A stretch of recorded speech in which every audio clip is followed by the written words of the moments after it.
time check, 7:36 AM.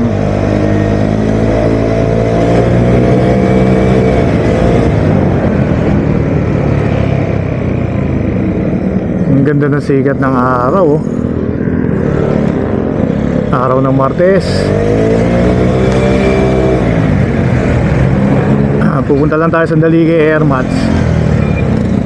Meron lang tayo mga pipirmahan. Tapos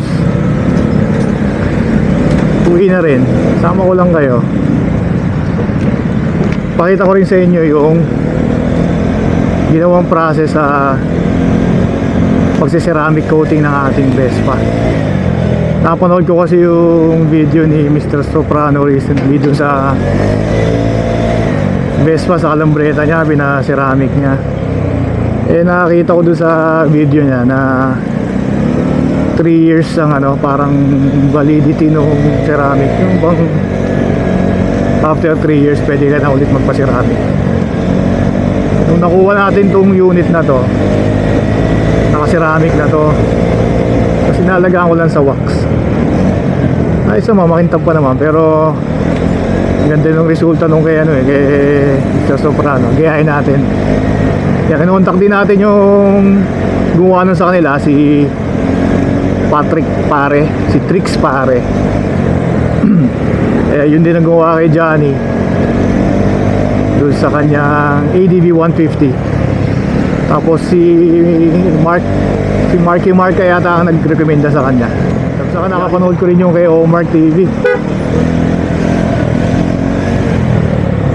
Ganda rin yung resulta, lalo na yung sa utol niya, yung parang tomato orange pa yung ano man ang tawag doon, tiger orange. Buhay na buhay. Testingin lang natin. Medyo traffic konti papunta dito sa Masinag area. Familiar kayo dito sa Masinag area, Marcos Highway. Yan, nandito tayo ngayon. Sarap sana mag-bisikleta ngayon, ganda ng panahon, no? Pakita ko muna sa inyo kung paano naging eksena sa bahay nung ating ceramic coating. Ayun mga brother, dito si Patrick, si Trix pare sa FB. Yan, siya magsiceramic ng ating Bro, explain mo naman sa tropa kung anong ginagawa mong process. Bali, sa unang step po, nililinis siya, tapos paint correction. After paint correction, aalisin yung mga contaminant ulit, saka lalagyan ng ceramic. Ano yung gamit mo ceramic na? Dalawa yung hawak mo, ano yung sabihin niya? Keisho sir, brand niya po yung Keisho, 701 is first layer. Okay. 901 is top coat. Bali, 2 layer ang lalagay mo. Okay. Yan yung di ba sasabi mo na galing Japan siya, yung item mo, Okay. Katulong to sir sa pag-maintain yung kulay. Tapos, easy to clean na rin siya. Sabi mo parang iiwas fade na rin, Opo, makatulong sa UV rays ng araw po. Ayan, si Patrick, titirahin niya yung ating Vespa. Tropang Paranaque to si Patrick, pero anywhere in the Philippines pwede daw siya. Alright.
naging dati yan.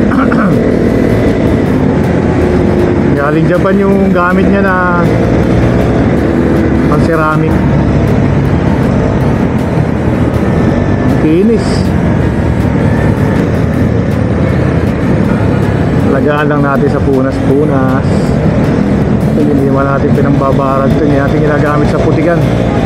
Kapag umuulan, lang ako talagang lumabas. Actually, pagka inabot na lang ng ulan, pero pag hindi mo umuulan, hindi ako lumalabas. Kaya hindi naman ako lumalabas kapag umuulan. Madalang maputikan itong motor natin.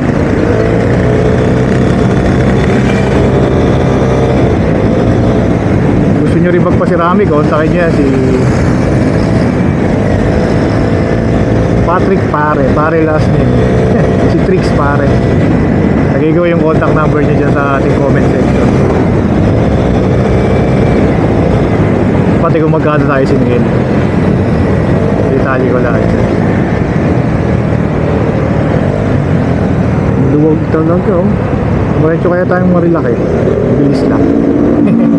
Yan, yung mga big bike, oh.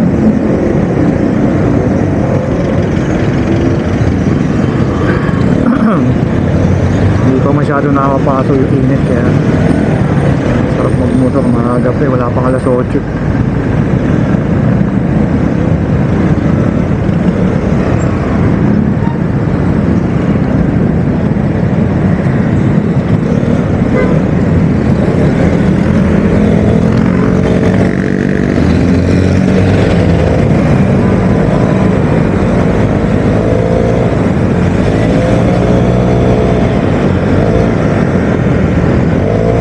Napansin ko doon sa paggamit natin yung ating big bike. Malakas kasi yung ano noon, malakas yung sagap ng bike sa exhaust noon eh. Pagka umaanda, tas medyo bilis tayo ng konti. Hindi ako masyadong marinig sa audio.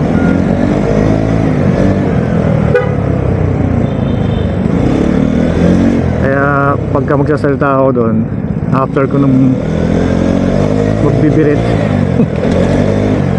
serbahan pa natin paano. Tapos okay naman yung view nitong ating Go 3 na pinarmanente ko na. Ito ngayon, first time natin matatry dito sa scooter. Tingnan natin kung okay din. Actually meron ako nakitang mount na pwede ko ilagay sa tangke ng big. Kaso naisip ko, dito sa Vespa hindi ko magagamit. Kaya naisip ko nga itong backpack yung gagawin natin yun. Pinakalalagyan ng mount para sa ating first person point of view. Pamilyar ba kayo dito sa Kingsville sa Masinan, sa Marcos Highway? Laging ginagawa yung kalye dito.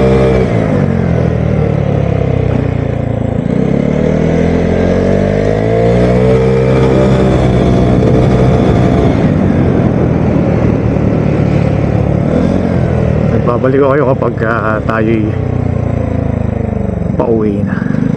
Ito muna tayo kay Airmats. Yo, nakatapos na kay Airmats.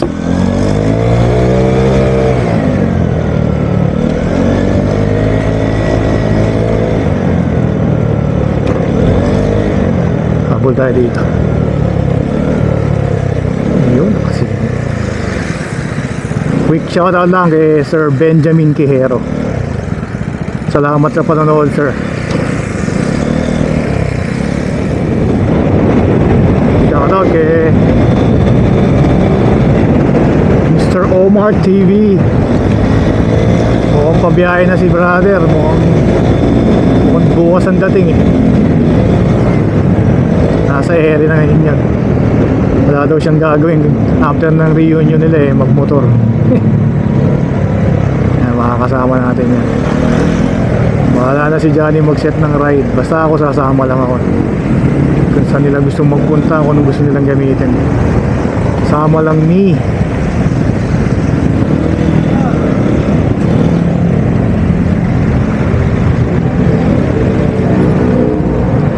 Makakasama natin in person si Omar TV. Saka baka sana makita rin natin si Brother Amor Solo.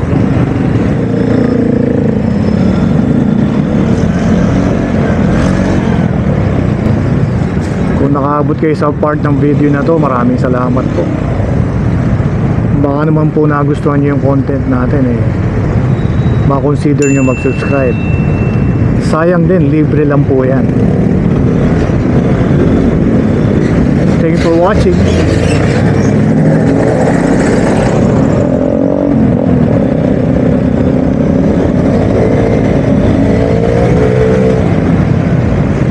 Till next vlog.